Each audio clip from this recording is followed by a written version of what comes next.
효덕천왕은 그 뒤 얼마 지나지 않아서 사망하고 맙니다. 그가 죽은 뒤에 여러 가지 우여곡절이 겪으면서 세월이 흘러갑니다. 그런데 이상한 일이 연거푸 일어납니다. 보시죠.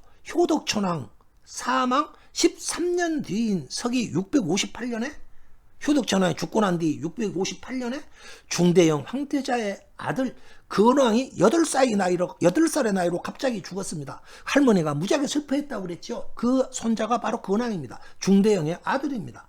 그러니까 자기 그 아들이 죽는 그 고통을 겪게 된 겁니다. 누가? 중대형 황태자가.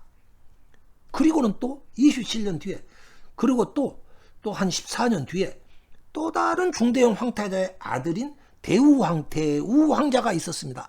그 황자가 672년에 일어났던 임신의 난 쿠데타를 맞아서 그 쿠데타를 제압하지 못하고 그 싸움에서 패배해서 스스로 생을 마치고 마는 비극이 일어나는 것입니다.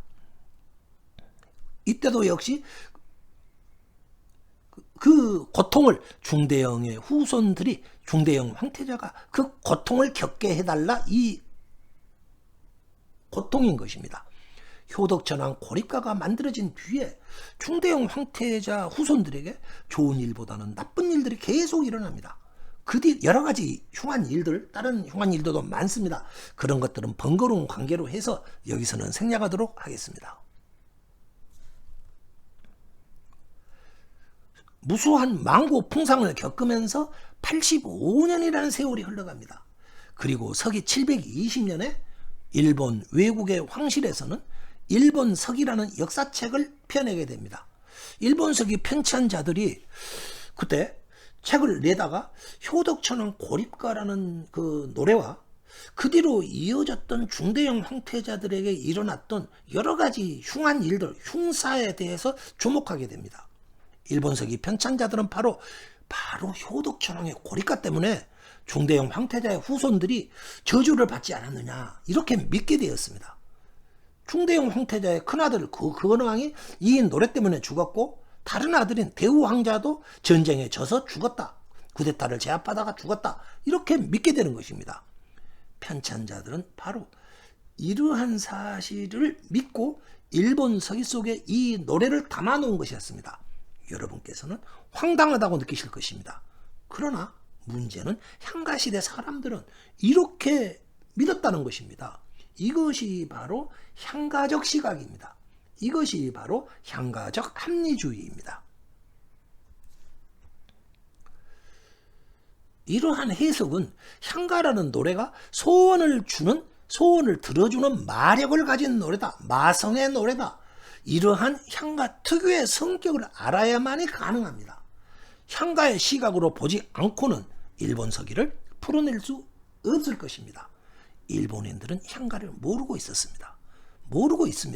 그렇기 때문에 그들은 일본 서기를 절대로 풀 수가 없습니다.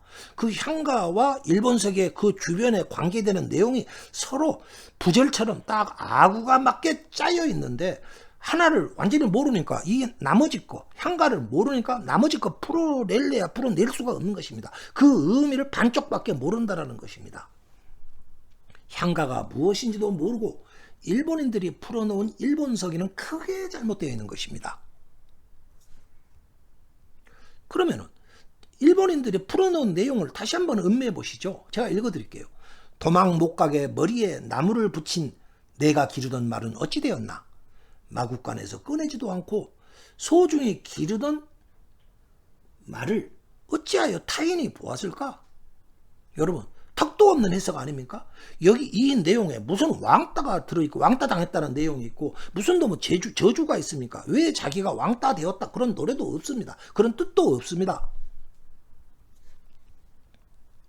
그러면 향가 제작법으로 풀어놓은 내용을 다시 한번 음미해 보십시오. 제가 읽어드릴게요.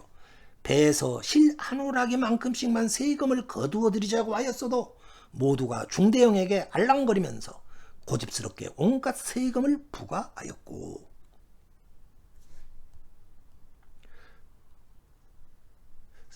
삼나무를 돌로 두드려서 몹쓸 것은 버리고 좋은 것으로만 골라서 실을 뽑아내듯이 하늘이여 안가품을 해주시고, 모두가 중대형에게 알랑거리며 아무것도 잘하지 않는 갯땅에까지 고집스럽게 온갖 세금을 부과하였고, 삼나무를 돌로 두드리는 일처럼 함께 달리려 하였으나 세차게 흐르는 물에서도 나 혼자 그물질을 하였단께. 왕따가 되어서 억울하고 분했던 효덕천왕의 마음이 절절히 표현된 노래인 것이 분명합니다.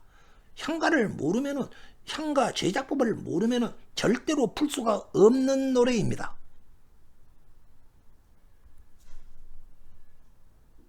일본인들은 이 한 곡만 잘못 풀어놓은 게 아닙니다. 모두 다 이런 식으로 풀어놓았습니다. 일본인들은 일본 서기를 왕창 잘못 풀어놓고 있는 것입니다.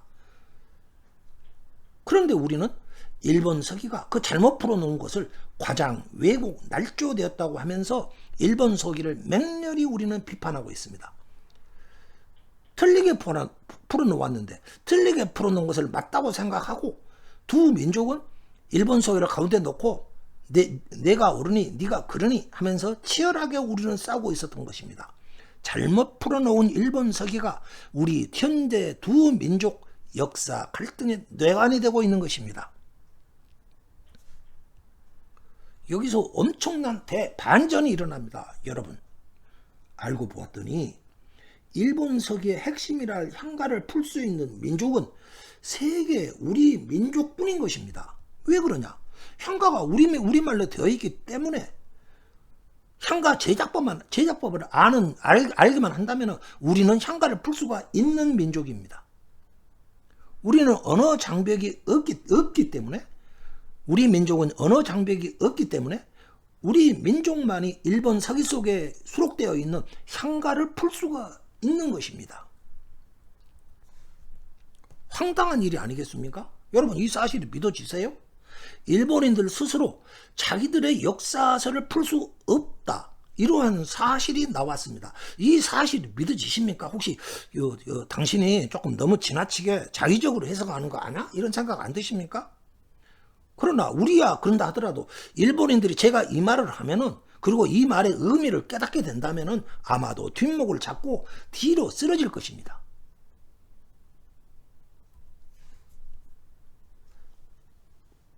어쩔 수가 없습니다. 일본인들은 곰곰 깊이 생각해 보고 그 다음에 우리 민족에게 일본 서기를 풀어주세요 라고 부탁해야 할 판입니다. 일본인들이 어느 곳에 있는 다리를 건너려고 하다가 보니까 맞은편에 바로 우리가 서 있더라, 이 말입니다. 일본인들과 우리 민족은 역사의 외나무 다리에서 서로 마주보고 서게 되었습니다. 일본인들이 이 사실을 알게 되면은 진짜 어떻게 생각할까요? 일본 서기를 둘러싸고 두 민족 간에 황당한 전쟁이 나게 되었습니다. 졸지에. 우리 누가 이 일본 서기 풀이가 우리는 되고 너희들은 안 돼, 이렇게 생각했겠습니까? 그러나 이것은 실화입니다. 자, 이때 여기서 우리는 어찌해야 할까요?